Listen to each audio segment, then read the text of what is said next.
কড়াই ক্ষেতের মধ্যে তোমার গরু আর মনে হয় ঢোকে নে, এবার মনে হয় গরু বাঁধছে, যার কারণের জন্য ফুলও ফুটে আছে আর কড়াই গাছগুলো খুব সুন্দর হয়েছে শিশিরেতে।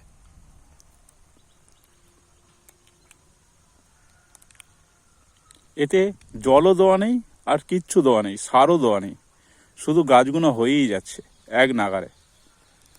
মাঝে মাঝে একটা দুটো করে গাঁদা ফুলের গাছও বসে রেখে দিয়েছি, তাতে ফুলও কত সুন্দর ফুটে আছে।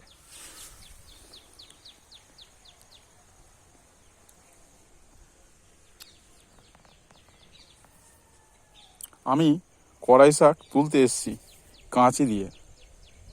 কাঁচি না কাটা করলে হাত দিয়ে ভালো করে কড়াই শাক তোলা যায় না। কাঁচি কাটা করলে ঝটাঝট করে তোলা যায়, সেই জন্য আমি কড়াই শাকগুলো কাঁচি কাটা করে তুলতে এসেছি, ঘরে নিয়ে গিয়ে বেছে নেওয়া যাবে।